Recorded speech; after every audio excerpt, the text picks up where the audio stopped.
So, I just finished Solo Leveling, and honestly, that might have been one of the most mid things I have ever seen. Like, damn, everyone and their grandmas have been hyping this thing up, and I just can't understand why. It's just so Actually, no, I'm gonna be honest, it kind of sucks. I'm joking, please don't hurt me, I was messing around.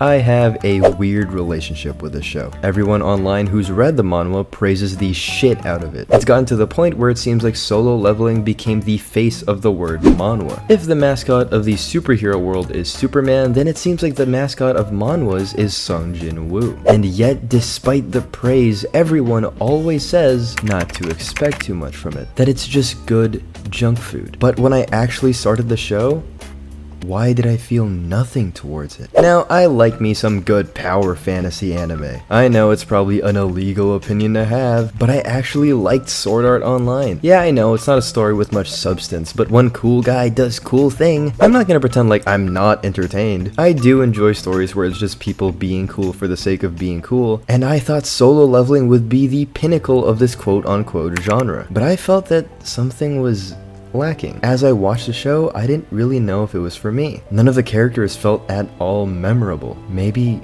Solo Leveling wasn't that great after all.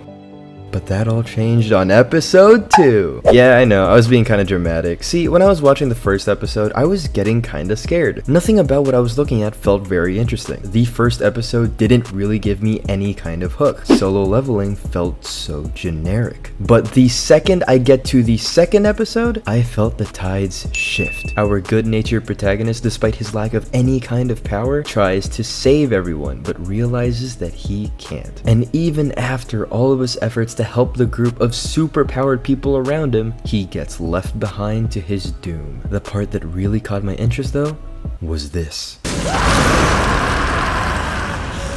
Those are not the screams of the super well-mannered protagonist archetype that we're used to. These are the screams of someone who's beyond pissed that out of everyone that came into that room, he was the one that was left behind to suffer and perish. He's screaming not just out of fear, but anger. Straight up, he just doesn't want to die. He wants to live. He deserves to live. Why him? Why did he have to be so weak? Why couldn't anyone else suffer this fate instead of him? These weren't the screams of a character. These were the screams of a person.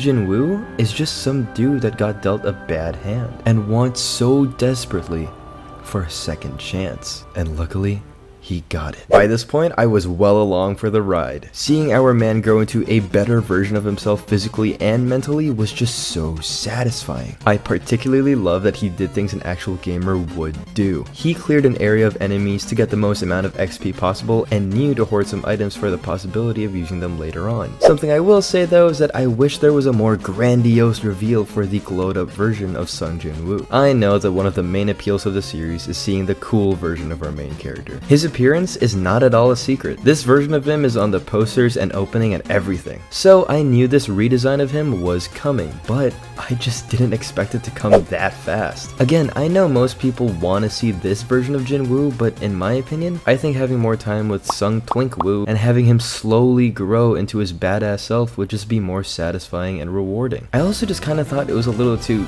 casual for him to just be hot after a single episode jump. I know it's more realistic this way to have a little time skip. It's not some transformation where he gets a flashy display of animation before changing his appearance. He just worked out and got a haircut. But I don't know, man. In a show where style over substance is the name of the game, I would have wanted one of the main selling points being Jin Woo's glow up to have a more stylish reveal. I'm definitely gonna get bullied for this, but Tokyo Ghoul is a pretty good example of how to stylistically show a character's transformation. The over-the-top animation and visual prowess made Kaneki's change so memorable. This kind of scene definitely wouldn't have worked for Solo Leveling though, because this protagonist was not in the middle of a fight or anything for his glow up. He genuinely just cut his hair and worked out. And to add to that, I don't think the audience would have really liked if Solo Leveling did what Tokyo Ghoul did, because Kaneki only became cool at the end of the entire season. The Solo Leveling audience came to see this guy specifically, so I doubt any of them would have been okay with waiting the entire season to only see him for a couple of minutes. Okay, that was a pretty long rant. rant about the appearance of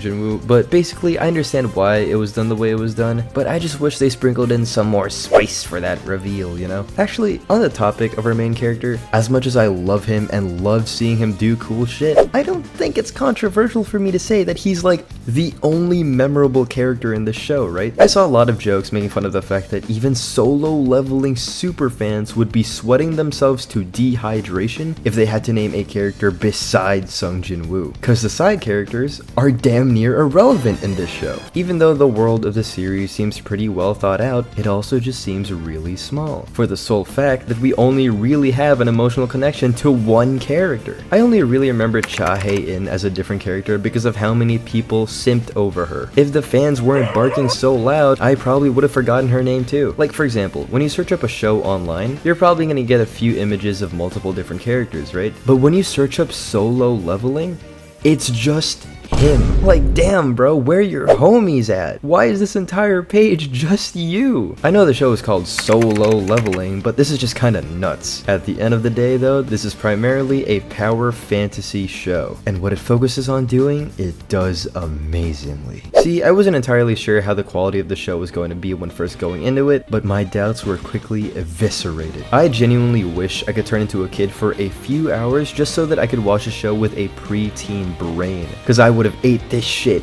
up. The shit that our main character does is just so entertaining. By all means, he doesn't really do anything new or original, but what he lacks in innovation, he makes up for in sauce. No matter how strong he gets, there's always something new that's there to humble him. Looking at you, Igris, my goat. Can I just say, I really missed these guttural struggles in fight scenes. You really feel the desperation in some of these fights, because even though his entire power source comes from something that's framed like a video game, if he dies, he dies. What's cool too is that there is no power of friendship here, mainly because there are no other damn characters, but also because the point of his power is that he can make it through his own hard work and effort. He doesn't really need anybody else, because as long as he puts in the work, he can overcome anything. And that's ultimately the main appeal of solo leveling to me. Sure, it's not the deepest story, but it isn't really trying to be. Sure, it's generic, but it knows that, and it takes that identity and runs to the skies with it. It's a simple story of an underdog that proves to everyone around him that told him he can't grow and be better than what he currently is, that he can and will. It's a story of a man who's willing to put his neck on the line multiple times just to improve himself, to basically prove his haters wrong. It's a story of spite.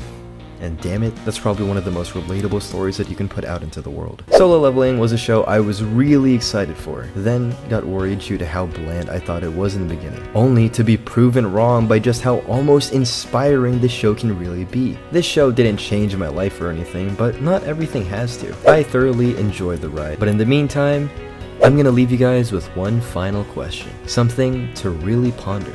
Does Jin Woo solo Goku? Because personally, I think the fight's pretty obvious. Not even really a competition if you ask me. The winner is clearly